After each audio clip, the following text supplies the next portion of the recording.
Good morning students. आज से फिर एक बार हम अपनी ऑनलाइन क्लासेस शुरू करने जा रहे हैं। पहले क्लासेस चली है हमारी, सिलेबस काफी हो चुका था उसमें भी, आज उससे आगे शुरू करेंगे हम। चैप्टर कौन सा चल रहा था हमारा? वैद्युत संधारित्र। वैद्युत संधारित्र में भी कौन कौन से पार्ट हम पढ़ा चुके थे? संधारित्र पढ़ा चुके थे, समांतर प्लेट संधारित्र हो चुका था, गोलीय संधारित्र हो चुका था।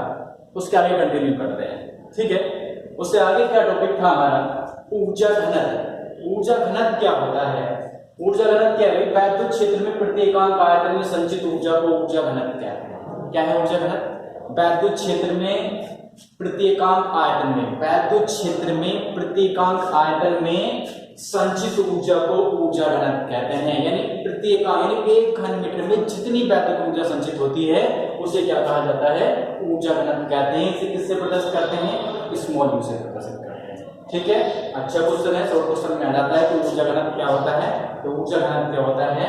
वैद्युत क्षेत्र में प्रति एकांक आयतन में, वैद्युत क्षेत्र में प्रति एकांक आयतन में संचित ऊर्जा को ऊर्जा घनत्व कहते हैं। स्मॉल यू से प्रदर्शित किया जाता है, ठीक है। अब हमें इसका फॉर्मूला निकालना है। इसके फॉर्मूले के लिए क्या करेंगे? हम मान लेंगे कि कोई समांतर प्लेट संधारित्र है, समांतर प्लेट संधारित्र है जिसकी प्रत्येक प्लेट का क्षेत्रफल a है तथा प्लेटों के बीच की दूरी d है। कोई समांतर प्लेट संधारित्र है जिसकी प्रत्येक प्लेट का क्षेत्रफल a है और प्लेटों के बीच की दूरी d है।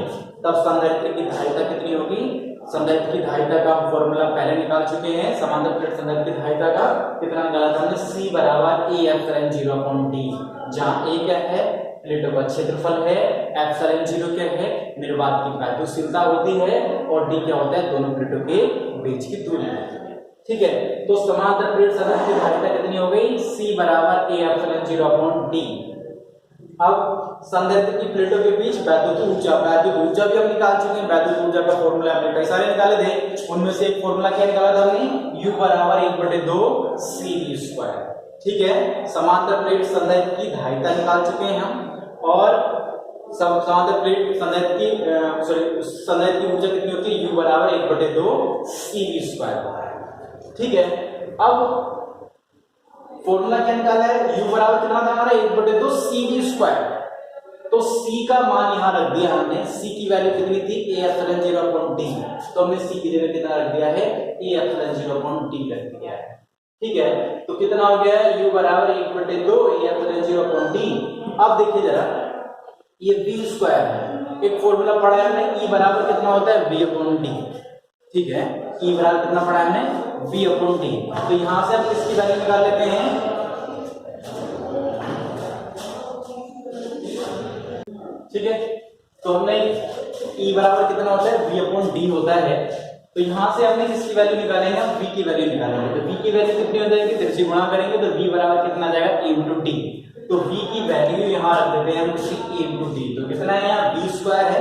तो v² v की वैल्यू कितनी निकालेंगे? वहां से हमने ed, तो कितना हो जाएगा? ed का स्क्वायर, ठीक है।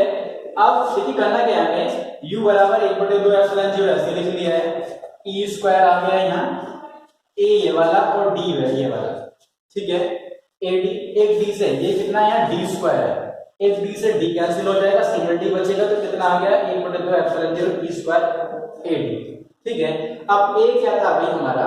a है समांतर प्लेट संधारित्र की प्लेटों का क्षेत्रफल, और d क्या है? दोनों प्लेटों के बीच की दूरी, ठीक है।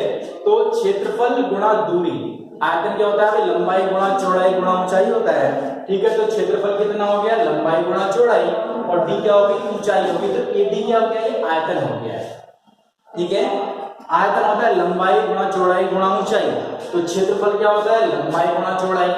तो लंबाई गुणा चौड़ाई इसमें आ गया, और ऊंचाई किसमें आ गया? d में आ गया। तो ad को क्या कहेंगे हम? आयतन कहेंगे, ठीक है। तो अब हमें क्या निकाला था? ऊर्जा घनत्व निकालना था। ऊर्जा घनत्व की परिभाषा क्या दी थी हमने? ऊर्जा घनत्व की परिभाषा दी थी कि एकांक आयतन में संचित ऊर्जा को, एकांक आयतन में संचित ऊर्जा को क्या कहते हैं? हम ऊर्जा घनत्व कहते हैं। स्मॉल यू से प्रदर्शित करते हैं। तो स्मॉल यू बराबर कितना होगा? Capital U/v। एकांक आयतन की ऊर्जा, एकांक आयतन की वैद्युत ऊर्जा ऊर्जा घनत्व होती है। तो स्मॉल यू बराबर कितना होगा? कैपिटल U/v, ठीक है। तो v को खोल दिया हमने, वही लंबाई गुणा चौड़ाई गुणा ऊंचाई, तो लंबाई गुणा चौड़ाई क्षेत्रफल में आ गया, d ऊंचाई आ गई, तो u अपॉन ad हो गया। अब u की वैल्यू रख दीजिए, ये वाली u की वैल्यू क्या निकाली थी हमने, 1/2 एप्सिलॉन 0 e स्क्वायर ad, तो हमने रखा 1/2 epsilon 0 e square ad, ad से ad कैंसिल हो गया है, कितना बच जाता है, u बराबर 1/2 एप्सिलॉन 0 e स्क्वायर। ठीक है, तो ये क्या है हमारा ऊर्जा घनत्व। ऊर्जा घनत्व का फॉर्मूला है u बराबर 1/2 एप्सिलॉन 0 e स्क्वायर, जहां एप्सिलॉन 0 क्या होता है, निर्वात की वैद्युतशीलता होती है, और e क्या होता है, वैद्युत क्षेत्र की तीव्रता होती है। अब कहीं हो सकता है कि संधारित्र की प्लेटों के बीच, अभी हमने क्या है, संधारित्र की प्लेटों के बीच में निर्वात लिया है, और निर्वात के लिए परावर्तकांक कितना होता है, k होता है। तो परावर्तकांक की एक वैल्यू कितनी होती है, 1 होती है। पर यदि संधारित्र की प्लेटों के बीच में वायु या निर्वात ना होकर क्या होता, कोई अन्य पदार्थ होता जिसका परावर्तकांक कितना होता, k होता, तो जहां हमने संधारित्र की धारिता लिखी थी कितनी, c बराबर a एप्सिलॉन 0 अपॉन d, वहां क्या लिखते हैं हम, k एप्सिलॉन 0 अपॉन d, तो यहाँ सब जगह k आता चला जाता, तो यहाँ भी कितना आता, u बराबर 1/2 एप्सिलॉन 0 e स्क्वायर। यदि संधारित्र की प्लेटों के बीच में निर्वात है तब फॉर्मूला कितना लगाएंगे हम, u बराबर 1/2 एप्सिलॉन 0 e स्क्वायर। यदि उसकी प्लेटों के बीच में कोई परावर्तित पदार्थ भरा हुआ है जिसका परावर्तकांक कितना है, k है, तब u बराबर क्या फॉर्मूला बनता है, 1/2 k एप्सिलॉन 0 अपॉन d। ठीक है, चलिए नेक्स्ट करते हैं। नेक्स्ट टॉपिक है हमारा संधारित्रों का संयोजन। 10th में पढ़ा होगा प्रतिरोधों का संयोजन। प्रतिरोधों का संयोजन, प्रतिरोधों को हम दो प्रकार से जोड़ सकते थे, श्रेणी क्रम और समांतर क्रम। सेम यहाँ भी ऐसे ही है। संधारित्रों का संयोजन, तो संधारित्रों को हम कितने प्रकार से जोड़ सकते हैं, 2 प्रकार से जोड़ सकते हैं, श्रेणी क्रम में और समांतर क्रम में। ठीक है, तो पहला क्या देख रहे हैं हम, श्रेणी क्रम। श्रेणी क्रम क्या होता है भाई, श्रेणी क्रम होता है, देखिए जैसे 2 बल्ब होते हैं, ठीक है, 2 बल्ब होते हैं, 2 बल्बों के फेस कितने होंगे, एक बल्ब के कितने तार निकलते हैं, 2 तार निकलते हैं, तो 4 बल्बों के कितने तार हो गए, सॉरी 2 बल्बों के कितने तार हो गए, 4 तार हो गए। तो यदि हम उन दोनों बल्बों के 2 तार आपस में जोड़ दें और बाकी जो 2 तार बचे हैं वो मेन लाइन पे लगाए या बैटरी से लगाए, तो सीरीज होता है, श्रेणी होता है। ठीक है, तो वैसे यहाँ संधारित्र है, संधारित्रों का श्रेणी क्रम देखना है हमें, तो श्रेणी क्रम के लिए हमने मान लिया कि माना C1 C2 C3 धारिता के 3 संधारित्र हैं। ठीक है, हमारे पास 3 संधारित्र हैं जिनकी धारिताएं कितनी कितनी हैं, C1 C2 और C3। तीनों को श्रेणी क्रम में जोड़कर, देखिए श्रेणी क्रम में जोड़कर, श्रेणी क्रम में कैसे जोड़ा जाता है, देखिए मैंने यहाँ 3 संधारित्र दिखाए, पहला संधारित्र ये है, दूसरा ये, तीसरा ये। संधारित्र में हमें पता है 2 चालक होते हैं या 2 प्लेटें हो सकती हैं, तो समांतर प्लेट संधारित्र हैं, इसमें 2 प्लेटें, पहले संधारित्र की 2 प्लेटें ये हैं, दूसरे संधारित्र की 2 प्लेटें ये हैं, तीसरे संधारित्र की 2 प्लेटें ये हैं। श्रेणी क्रम में कैसे जोड़ते हैं, मैंने बताया ना, श्रेणी क्रम का मतलब होता है एक का संबंध दूसरे से करना, यानी एक तार को एक बल्ब के एक तार को दूसरे बल्ब के दूसरे तार से जोड़ना। तो ऐसे यहाँ किया है, देखिए ये पहला संधारित्र है, पहले संधारित्र की दूसरी प्लेट को हमने किससे जोड़ा है, दूसरे संधारित्र की पहली प्लेट से जोड़ दिया, ये कनेक्ट कर दिया है। वैसे ही दूसरे संधारित्र की दूसरी प्लेट को तीसरे संधारित्र की पहली प्लेट से जोड़ दिया है, ऐसे जोड़ दिया है। अब क्या बचता है हमारे पास, पहले संधारित्र की पहली प्लेट फ्री है, लास्ट वाले संधारित्र की लास्ट प्लेट फ्री है, तो अब इन दोनों प्लेटों को हम मेन सोर्स पे लेके जाते हैं, बैटरी पे लेके जाते हैं। तो हमने वही किया है कि पहले संधारित्र की पहली प्लेट को किससे जोड़ दिया है, किसी विद्युत स्रोत से जोड़ दिया है, और तीसरे संधारित्र की लास्ट प्लेट को किससे जोड़ दिया है, बैटरी से जोड़ दिया है। तो ये सीरीज हो गया, जब एक संधारित्र का संबंध दूसरे से करते चले जाते हैं तो वो श्रेणी क्रम होता है। ठीक है, तो हमने ये लिखा है कि 3 संधारित्र हमारे पास जिनकी धारिताएं C1 C2 C3 हैं, तीनों को श्रेणी क्रम में जोड़कर जब पहले संधारित्र की पहली प्लेट को कितना आवेश दिया था, प्लस का Q, तो तीनों संधारित्रों की पहली प्लेट पर उतना ही आवेश आ जाता है, क्योंकि एक दूसरे से कनेक्ट है, जितना आवेश हम इसे देंगे उतना ही दूसरी पर जाएगा, उतना ही तीसरी पर जाएगा। ठीक है, तो तीनों संधारित्रों की पहली प्लेट पर प्लस का आवेश आ जाता है, और दूसरे तीनों संधारित्रों की दूसरी प्लेटों पर प्रेरण के कारण उतना ही किया जाता है, ऋण आवेश आ जाता है। तो यहाँ एक निष्कर्ष ये निकलता है, देखिए प्रत्येक संधारित्र पर कितना आवेश है, क्यों आवेश है। तो एक निष्कर्ष यहाँ ये निकलता है कि श्रेणी क्रम में तीनों संधारित्र, जितने भी संधारित्र जुड़े होंगे, सब पर आवेश की मात्रा कैसी होती है, समान होती है। और विभवांतर देखिए जरा, पहले संधारित्र की प्लेटों के बीच कितना विभवांतर उत्पन्न हुआ, V1, दूसरे संधारित्र की प्लेटों के बीच कितना विभवांतर उत्पन्न हुआ, V2, तीसरे संधारित्र की प्लेटों के बीच कितना विभवांतर उत्पन्न हुआ, V3। यानी श्रेणी क्रम में तीनों संधारित्रों की तीनों संधारित्र पर आवेश कैसे है, समान है, और विभवांतर कितना है, सबका अलग अलग है। पहले संधारित्र पर विभवांतर V1 है, दूसरे पर V2 है, तीसरे पर V3 है। ठीक है, देखते हैं आगे।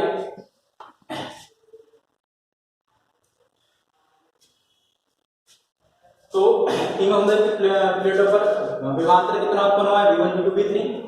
तो पहले संधारित्र पर आवेश कितना है, क्यों है, पहले संधारित्र की धारिता कितनी है, C1 है। अब पहले संधारित्र पर विभवांतर कितना होगा, V बराबर क्या फॉर्मूला पढ़ा है, हमने V बराबर फॉर्मूला पढ़ा है Q अपॉन C। तो पहले संधारित्र की प्लेटों के बीच उत्पन्न विभवांतर कितना होगा, V1 बराबर Q अपॉन C1। ये पहले संधारित्र पर विभवांतर हो गया है। उसी प्रकार से दूसरे संधारित्र पर विभवांतर कितना होगा, V बराबर Q अपॉन C2 लगाएंगे। दूसरे संधारित्र पर भी आवेश कितना है, Q है, तो Q रहा, और धारिता कितनी C2, तो V2 बराबर कितना है, Q अपॉन C2। तीसरे संधारित्र पर विभवांतर कितना होगा, V3 बराबर Q अपॉन C3। पहले संधारित्र पर V1, दूसरे पर V2 और तीसरे पर V3, कुल विभव कितना होगा, V बराबर V1 plus V2 plus V3। ठीक है, अब V1 की वैल्यू रख दीजिए यहाँ Q अपॉन C1, V2 की वैल्यू रख दीजिए Q अपॉन C2 और V3 की वैल्यू रख दीजिए Q अपॉन C3। ठीक है, अब इन सब में कॉमन क्या आ रहा है, Q आ रहा है, और हम मान रहे हैं, ठीक है, पहले संधारित्र की धारिता C1 मानी है, दूसरे की C2 मानी है, तीसरे की C3 मानी है, और तीनों संधारित्रों को जोड़कर जो तुल्य संधारित्र बन रहा है, यानी संयोजन का मतलब संयोजन बना हुआ है, हमने माना उस पूरे निकाय की जो तुल्य धारिता है वो कितनी है, C है। पूरे निकाय की कुल धारिता यानी तीनों को जोड़ के जो समायोजन बन रहा है उसकी धारिता कितनी है, C है, और तीनों को कुल आवेश कितना दिया है, Q दिया है। तो तीनों का कुल विभव कितना होगा, V बराबर, जैसे हमने पहले संधारित्र के विभव को खोला है Q अपॉन C1, दूसरे को छोड़ खोला है Q अपॉन C2, तीसरे को खोला है हमने Q अपॉन C3। उसी प्रकार से जब पूरे समायोजन का आवेश हमारे पास कितना है, Q है, पूरे समायोजन की धारिता कितनी है, C है, तो पूरे समायोजन का विभव कितना हो गया, V को खोलेंगे हम कितना, Q अपॉन C है। ठीक है, तो खोल दिया, V को खोल दिया Q अपॉन C में। अब इन तीनों में से क्या कॉमन आ रहा है, C को, Q कॉमन आ रहा है, तो Q कॉमन ले लिया है। ठीक है, Q से Q कैंसिल हो जाएगा, तो कितना बच जाएगा, 1 अपॉन C बराबर 1 upon C1 plus 1 upon C2 plus 1 upon C3। ये श्रेणी क्रम में तुल्य धारिता का फॉर्मूला है। तुल्य धारिता कितनी होती है, 1/C बराबर 1/C1 plus 1/C2 plus 1/C3। ठीक है, अब श्रेणी क्रम में तुल्य प्रतिरोध पढ़ा होगा। श्रेणी क्रम में तुल्य प्रतिरोध होता है R बराबर R1 plus R2 plus R3, ये उसका उल्टा होता है। ठीक है, याद रखना है श्रेणी क्रम में तुल्य धारिता कितनी होती है, 1/C बराबर 1/C1 plus 1/C2 plus 1/C3, ये तुल्य धारिता है। श्रेणी क्रम में तीनों संधारित्र पर आवेश कैसा होता है, समान होता है, परंतु विभवांतर कैसा होता है, सबका अलग अलग होता है। ये श्रेणी क्रम है। आगे क्या है, समांतर क्रम। समांतर क्रम देखेंगे जी, ये समांतर क्रम मैंने बताया दो क्रमों में जोड़ सकते हैं, श्रेणी क्रम और समांतर क्रम। श्रेणी क्रम की पहचान मैं बता चुका हूं कि उनमें एक दूसरे से जोड़ते हैं, एक संधारित्र की एक प्लेट को दूसरे संधारित्र से, दूसरे संधारित्र की एक प्लेट को तीसरे संधारित्र से जोड़ते हैं। अब समांतर क्रम में क्या करते हैं हमने माना है कि माना हमारे पास तीन संधारित्र हैं, वही ये पहला संधारित्र, ये दूसरा संधारित्र, ये तीसरा संधारित्र है। पहले संधारित्र की धारिता C1 है, दूसरे की C2 और तीसरे की C3। अब इन्हें जोड़ा कैसे, यानी जोड़ते कैसे समांतर क्रम में, तो समांतर क्रम में जोड़ने का तरीका ये होता है कि तीनों संधारित्रों की, यानी समांतर क्रम में जितने भी उपकरण जुड़े होते हैं, जितने भी प्रतिरोध हो, जितने भी संधारित्र होते हैं, उनकी क्या है, उनके वो डायरेक्ट किससे जुड़े होते हैं, बैटरी से जुड़े होते हैं, आपस में जुड़े हुए नहीं होते, श्रेणी क्रम में जुड़े होते हैं। तो हमने देखा तीन संधारित्र हैं इसमें, तो तीनों संधारित्रों की पहली तीनों प्लेटों को हमने किससे जोड़ दिया है, स्रोत से जोड़ते हैं, और तीनों संधारित्र की प्लेटों को डायरेक्ट किससे जोड़ते हैं, पृथ्वी से। इनका एक दूसरे से कोई संबंध नहीं है। अगर इस वाले को हटा भी लिया जाए तब भी चलता रहेंगे, ठीक है, इसे हटा दिया जाए तब ये दोनों चलते रहेंगे। जबकि श्रेणी क्रम में क्या होता है, किसी एक को भी हटाओगे तो बाकी सारे बंद हो जाएंगे। ठीक है, तो ये हमारा समांतर क्रम है। समांतर क्रम में हमने तीनों संधारित्र दिखाए हैं। तीनों संधारित्र की पहली प्लेट को सम्मान स्रोत से, और तीनों संधारित्रों की दूसरी प्लेटों को सम्मान किससे कर दिया जाता है, पृथ्वी से कर दिया जाता है। ठीक है, अब हमने ये माना है कि माना तीन संधारित्र हैं जिनकी धारिता C1 C2 है, तीनों को समांतर क्रम में जोड़कर जब समान संयोजन को प्लस का, यानी यहां से जब प्लस का क्यों आवेश देते हैं, तो देखिए यहां से क्यों आवेश दिया हमने, पर यहाँ पर जाके कितने पार्ट में बट रहा है, ये 3 पार्ट में बट रहा है। यहाँ Q1 चला गया, यहाँ Q2 चला गया, यहाँ Q3 चला गया। अर्थात पहले संधारित्र की पहली प्लेट पर प्लस का Q1, दूसरे संधारित्र की पहली प्लेट पर प्लस का Q2 और तीसरे संधारित्र की पहली प्लेट पर प्लस का Q3 आवेश आ जाता है और दूसरी प्लेटों पर उतना ही क्या जाता है, ऋण आवेश आ जाता है। ठीक है, यहां से निष्कर्ष देखिए, श्रेणी क्रम में तीनों संधारित्रों पर कैसा आवेश था, समान आवेश था और विभाजक कैसा था, सबका अलग अलग था। समांतर क्रम में देखिए तीनों संधारित्रों पर आवेश कैसा अलग अलग है, पहले पर Q1 है, दूसरे पर Q2 है, तीसरे पर Q3 है, पर विभव तीनों का कितना है, V है। ठीक है, तो यानी समांतर क्रम में आवेश सबका अलग अलग होता है पर विभव कैसा होता है, सबका समान होता है। ठीक है, तो जैसे हमने श्रेणी क्रम में क्या निकाला था, उनका विभव सबका अलग अलग था, तो हमने क्या किया था, पहले संधारित्र का विभव निकाला, दूसरे का निकाला, तीसरे का निकाला और फिर क्या कर दिया था, हमने जोड़ दिया था। यहाँ पर अलग अलग क्या है, आवेश अलग अलग है, तो तीनों संधारित्रों को हम आवेश निकालेंगे और जोड़ देंगे, हमारा उससे हो जाएगा। तो पहले संधारित्र पर आवेश कितना होगा, भाई आवेश कितना होता है, Q बराबर CV होता है। तो पहले संधारित्र पर आवेश कितना हो जाएगा, Q1 बराबर C1 भी, दूसरे संधारित्र पर आवेश कितना हो जाएगा, Q2 बराबर C2 भी, तीसरे संधारित्र पर आवेश कितना हो जाएगा, Q3 बराबर C3। ठीक है, तो कुल आवेश कितना हो जाएगा, Q। तो इस तरीके से आवेश निकालेंगे, पहले संधारित्र पर आवेश जैसे कुल Q बराबर कितना होता है, CV होता है, तो पहले संधारित्र पर आवेश कितना हो गया, Q1 बराबर C1V। पहले संधारित्र की धारिता कितनी है, C1 है और विभव सबका V है, तो पहले संधारित्र पर आवेश कितना हो गया, Q1 बराबर C1V, दूसरे संधारित्र पर कितना हो जाएगा, Q2 बराबर C2V, तीसरे पर कितना हो जाएगा, Q3 बराबर C3V। तो कुल आवेश कितना हो जाएगा, Q बराबर, कुल आवेश कितना दिया था हमने, Q दिया था, Q बराबर कितना हो जाएगा, Q1 plus Q2 plus Q3। Q1 को खोल दीजिए C1 में, Q2 को खोल दीजिए C2 में और Q3 को खोल दीजिए C3। ठीक है, अब वैसे ही तीनों संधारित्रों को जो जोड़ के समायोजन बना है, उस समायोजन की कुल धारिता कितनी मान है, C मान है। ठीक है, और तीनों संधारित्रों का जो कुल विभव कितना है, V है, तो हम कुल आवेश को कितना खोल सकते हैं, CV। तो हमने Q को खोल दिया CV में, तो CV बराबर कितना हो गया, इनमें से कितना क्या कॉमन आ जाएगा, V कॉमन आ जाएगा, तो C1 plus C2 plus C3, V से V कैंसिल हो जाएगा, तो C बराबर कितना आ जाएगा, C1 plus C2 plus C3। ये समांतर क्रम में तुल्य धारिता हो गई। श्रेणी क्रम में तुल्य धारिता कितनी आई थी, 1/C बराबर 1/C1 plus 1/C2 plus 1/C3, और समांतर क्रम में कितनी आई है, C बराबर C1 plus C2 plus C3।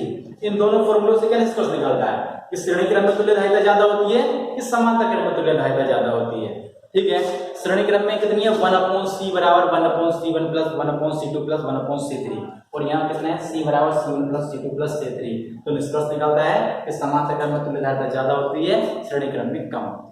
ठीक है, ये फॉर्मूले हैं दोनों, इन पर आधारित सवाल करेंगे आगे।